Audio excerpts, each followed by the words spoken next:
Bonjour, mesdames et messieurs. Vous êtes les bienvenus à www.ghanainfluence.com, un site web créé spécialement pour la communauté ghanéenne ici en France. On a entendu que vous organisez un Youth Career Forum. Et comme ça nous intéresse, on aimerait bien en savoir plus. Est-ce que vous pouvez vous présenter à la communauté ghanéenne ici en France? Oui, moi je m'appelle Gifty Chamatin. On a tendance à m'appeler Tata Gifty partout, alors je suis Tata Gifty et je m'occupe de la jeunesse. Je suis responsable au niveau national pour les jeunes de mon église. Et je suis accompagnée par... Alors, Marc Aoukou, moi je suis un des membres de l'église de Tata Gifty et je suis étudiant. Et moi c'est Constance Oussou, aussi membre de l'église de Tata Gifty. Tata Gifty, pourquoi cet événement et pourquoi ce thème? Alors, pourquoi cet événement? C'est parce que notre communauté grandit en France et le plus on grandit, le plus on a des enfants et on voit que les enfants deviennent des jeunes et des jeunes qui sont à l'école, qui cherchent plus ou moins ce qu'ils veulent faire dans l'avenir, la profession, la carrière, qu'est-ce qu'ils vont faire dans l'avenir. Et on a pensé que ça sera bien si on essaye de les aider dans le cadre de l'Église, parce que moi je crois que Dieu, il est concerné par notre vie spirituelle, certes, mais aussi tout ce qui concerne notre vie, c'est-à-dire professionnelle, spirituelle, matérielle, financière.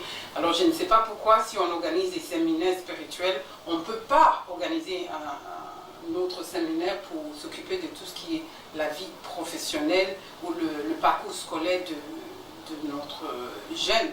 Parce que si on ne le fait pas, malheureusement, on trouvera peut-être ailleurs des gens qui vont le faire et qui ne vont pas forcément le faire dans le sens de notre croyance. Et pourquoi le thème? Le thème parce que c'est la première fois que nous faisons le forum des métiers et on voit que les jeunes, la plupart du temps, quand ils s'approchent de nous, et ils disent, mais je ne sais pas quoi faire, ou les parents eux-mêmes, ils disent, nos enfants ne savent pas quoi faire par rapport à leur parcours. Alors on a pensé que c'est bien de choisir le thème qui dit que faire quand tu ne sais pas quoi faire, quand on ne sait pas quoi faire. En anglais, what to do when you don't know what to do. Alors voilà la raison. Merci beaucoup. Vous pouvez m'expliquer un peu la différence entre Young Graduate Séminaire et celui-ci, s'il vous plaît? Voilà, en fait, je vais dire que c'est même ce qu'on est en train de faire aujourd'hui, c'est sorti de Young Graduate Seminar ou Young Professional Seminar. Young Professional Seminar, on l'a fait quand on a vu que le premier groupe, on va dire, le premier groupe de nos jeunes ont fini le Master 2. Il y a des gens dans les ressources humaines, il y a des gens dans le droit, il y a des gens dans différents domaines. Et franchement, on était très très fiers d'avoir réussi, d'avoir décidé d'aller jusqu'à Master 2. Parce qu'en France, malheureusement, il y a un moment, on disait que si tu es africain, si tu es surtout d'un pays anglophone, c'est difficile de réussir. Pour nous, c'était vraiment un grand pas pour voir que les jeunes ont pu aller jusqu'à Master. Et on s'est dit, on va les aider pour les aider à s'insérer dans la vie professionnelle.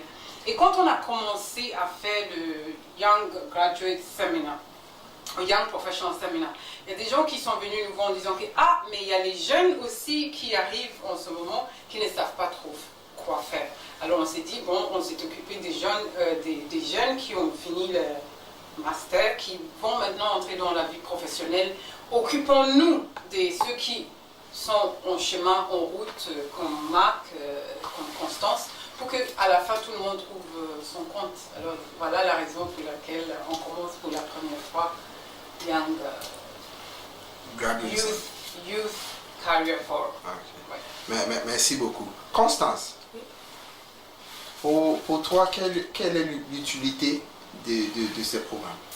Alors pour moi, je trouve que en fait, ce programme va beaucoup inciter les jeunes du moins aider les jeunes pour leur parcours professionnel, parce que c'est vrai que suite à la fin de la terminale, certains jeunes sont vraiment très désorientés et ne trouvent pas réellement leur voie. Donc ils choisissent par exemple de faire une licence maths physique parce qu'ils n'ont pas eu le choix en fait. Donc c'est vrai que en fait, cet événement pourra vraiment... je sais pas comment dire. Les jeunes Essayer de cadrer plus ou moins, Voilà, essayer orienter, de recadrer, vraiment orienter les jeunes dans leur en fait. Voilà, avec des personnes qui ont de l'expérience par rapport à ça, des personnes qui ont fait des études. Et donc voilà, donc ça va aider les jeunes à pouvoir trouver leur voie, à leur poser des questions et pour voir... Et justement, en fait, ce qui va se passer dans la journée, on aura une première partie, là où on a des professionnels qui vont nous parler des métiers d'hier, le métier d'aujourd'hui, le métier d'avenir. Et on aura des gens aussi qui vont nous parler de trouver sa passion, lier sa passion à tout ce qui est profession. Et puis il y aura aussi des gens qui vont nous aider par rapport à l'orientation proprement dit. C'est qu'on est fait plus ou moins pour faire. Parce que moi j'ai dit toujours qu'il y a des métiers où même si tout le monde dit que c'est prestigieux et tout, il faut que tu te regardes pour dire est-ce que moi je suis capable de faire ce métier. Moi à l'école, bon, mes parents avaient une vision pour moi, mais moi je savais que par exemple tout ce qui est médecine je ne pourrais pas faire. Parce que tout ce qui est le sang, tout ce qui est des gens qui sont blessés et tout ça, moi je vois déjà, je commence à trembler. Alors je ne pourrais pas m'occuper des gens qui sont dans ce cas-là. Alors, je savais que la médecine, ce n'était pas dans mon domaine. C'est plus ou moins ce genre de choses aussi qu'on va tirer l'attention des jeunes dessus en disant que, voilà, regardez au fond de toi ce qui est ta passion, qu'est-ce qui te fait vraiment vibrer dans la vie, et aller dans cette direction, ça pourra t'aider dans ton parcours professionnel. Bon, ben, merci beaucoup. Vraiment, ça me fait plaisir de voir que enfin la communauté grandisse, mais dans un bon chemin. Marc, est-ce que tu pourrais nous parler de ton parcours scolaire? Oui, alors bon, je vais vous parler un peu de mon parcours. Alors moi, donc, avant d'arriver à Paris pour faire mes études, j'étais à Marseille. Donc j'ai quitté Marseille en 2011. Voilà, parce que je voulais faire un DUT technique de commercialisation. Et donc, bon, à Marseille, c'était assez difficile parce qu'il n'y avait qu'un seul IUT. Donc ici à Paris, comme vous le savez très bien, c'est la capitale, il y a beaucoup d'établissements. Merci. Voilà. Donc je suis venu ici à Paris pour faire mon DUT. Donc c'est un diplôme qui se fait en 2 ans comme les BTS. Et donc je l'ai eu donc en juin 2014. Et donc comme vous le savez très bien, après avoir fini un diplôme, il faut choisir sa voie. Il faut continuer en licence. Et donc en fait moi j'hésitais entre une école de commerce et une licence banque, parce que bon, j'aime bien la banque, tout ce qui est finance. J'aime bien, donc en fait j'hésitais. Est-ce que je vais en école de commerce pour que ça soit un peu plus général et m'orienter dans la banque, ou est-ce que je m'oriente directement dans la banque? Donc j'ai hésité. Et au final, bon, comme je voulais la faire en alternance, ça a été difficile pour moi de trouver une banque. Donc au final, j'ai pas pu trouver de banque. Donc j'ai pris une année pour réfléchir. Voilà. Et il faut souligner aussi que quand je faisais mon DUT, j'étais en contrat étudiant avec Carrefour, donc dans la grande distribution. Donc voilà, ça m'a aussi permis d'avoir de l'expérience professionnelle, voilà, de savoir comment on travaille dans le monde professionnel. Voilà, ça m'a beaucoup aidé. Donc juste après ça, j'ai pris une année donc pour pouvoir réfléchir.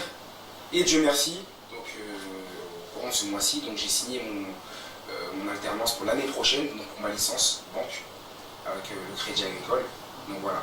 Donc j'ai pris une année pour réfléchir, pour m'orienter un peu. Et donc c'est pour cela aussi donc, que ce programme sera aussi important pour les gagnants et d'autres personnes, aussi pour moi, pour voir comment je peux continuer mes études dans cette voie de la banque. Donc je vais voir s'il y a des personnes qui sont... J'espère que Tata Gifty, tu as ramené des personnes qui sont dans ce domaine-là. Oui, et non seulement ça, on aura aussi les grands qui ont fini les masters qui tiendront des stands. Il y aura des gens de la banque, tes grands frères et sœurs qui ont fini le master, qui travaillent déjà dans les banques, qui auront le stand.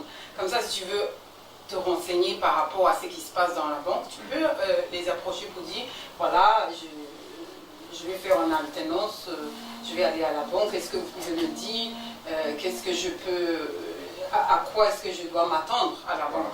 Il y aura des stands pour ressources humaines, il y a des stands pour l'immobilier, il y a des stands aussi pour BTP, tout ce qui est plomberie, tout ça. Tout le monde trouvera son compte en fait.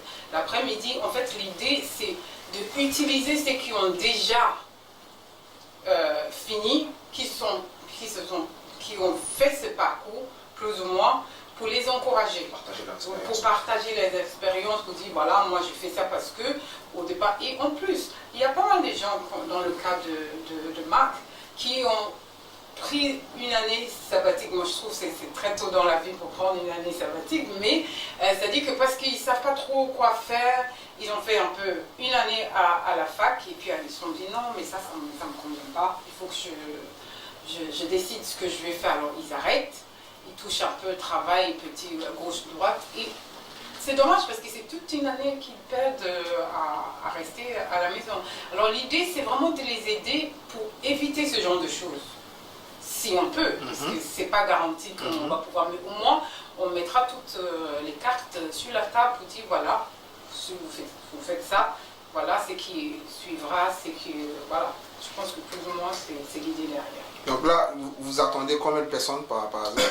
Oh, beaucoup de gens, parce qu'il y a pas mal d'échos entre 80 et 100. Et est-ce qu'il y aura des gens qui viendront de l'extérieur de Paris? Bien sûr, il y a des gens qui viennent de Mantes-la-Jolie, de Melun, et de Nantes aussi, on essaie de voir, et on essaie d'avoir des représentants aussi de nos assemblées, Toulouse, Strasbourg et tout ça. C'est vrai que c'est le week-end, c'est un week-end de février, on espère qu'ils peuvent nous joindre. Mais surtout les intervenants, c'est des gens diversifiés, des gens pas forcément de notre église. Et je crois que c'est très bien aussi, c'est des vrais professionnels qui ont l'expérience dans ce domaine-là. On va même avoir un stand qui va s'intituler orientation, coaching and orientation. Pour les gens qui sont toujours perdus, qui ne savent pas est-ce que moi je suis fait pour quoi et tout ça, ils peuvent aller là-bas, les personnes vont essayer de faire l'analyse de profil et puis essayer de les aider en disant peut-être c'est dans les sciences, pas forcément dit tu seras un pilote, non, mais dit peut-être c'est dans le secteur des sciences ou dans le secteur humanitaire ou dans le secteur, je ne sais pas, dans les différents secteurs par rapport au profil par rapport à la finalité de l'analyse. Donc là, si j'ai bien compris, ça sera que pour les gens qui ont fini qui ont eu leur bac, ou même les gens qui sont au collège pourraient venir pour... Ceux qui vont faire le bac, ceux qui ont eu le bac, ceux qui sont à la fac. Ok, plus ou moins. ok, donc, ok, d'accord. Constance, tu as quelque chose à ajouter? Comment ça, non? Tout ce qu'on vient de dire, tu n'as rien à ajouter. Marc, je vois que tu as... Voilà, donc il faudrait que, bon, vous internautes qui regardez cette vidéo, franchement, essayez de venir, voilà, parce que c'est vraiment important. Vous savez, maintenant, la vie, c'est difficile. Les jeunes d'aujourd'hui, ils sont là, ils sont un peu perdus.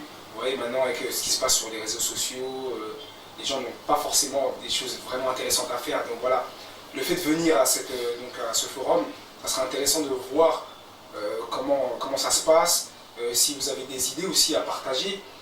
Voilà, c'est très important. Il y aura des professionnels qui vont arriver pour vous expliquer leur parcours. Donc voilà, si vous êtes disponible donc, ce samedi 9 mai, venez nombreux aussi, invitez vos personnes aussi qui sont dans vos classes, à l'école, à l'université, voilà, pour leur faire partager, parce que c'est pas évident, hein. Même si on est à l'université, on est là, on cherche nos voies. Essayez d'inviter vos amis pour venir dans ce forum, car ça sera vraiment intéressant. D'accord. Tata Gifty, tu as quelque chose à en ajouter? Je dirais aussi qu'il ne faut pas qu'ils oublient qu'on commence à 9h parce qu'on veut déjà faire networking. 9h du soir? Du matin. D'accord. Du matin, parce qu'on vous connaît. Non, il faut que les gens arrivent tôt parce qu'on va servir le petit déjeuner, il y aura tout. Il ne faut pas manger à la maison. Je serai le premier là-bas, alors, Si petit vous déjeuner. venez tôt, à 9h, il y aura croissant, chocolat, pain au chocolat, tout ce que vous voulez pour le petit déjeuner. Et comme ça, il y aura un peu de networking, se connaître, se partager des expériences avant même qu'on commence le programme, à vrai dire. Alors je pense que ce serait très intéressant. Si le temps nous permet, on aura un barbecue aussi avant de passer à la visite des stands. Alors c'est important, on essaye vraiment d'aider les jeunes. Et si on essaye de les aider, il faut qu'eux aussi fassent le pas d'accepter les mains les mains tendues. Voilà. Bon, en tout cas, merci beaucoup. Ça me fait vraiment plaisir de voir que au moins il y en a aussi qui ont réussi, ils ont eu la chance de réussir, mais ils pensent aux autres aussi. Une dernière chose, on n'a pas dit où ça va se passer, c'est l'église de Pentecôte, c'est l'église de Pentecôte qui organise et on remercie nos leaders d'avoir vraiment accepté de faire ça. C'est l'église de Pentecôte qui organise. L'adresse? Mais il faut que tout le monde soit là, parce que c'est pour la communauté ghanéenne. Ça se trouve 24 rue Jules Vallès, Et à Pierre-Fitzgerald. Pierre-Fitzgerald, ok. Voilà. Le code postal 93 pour 180. D'accord.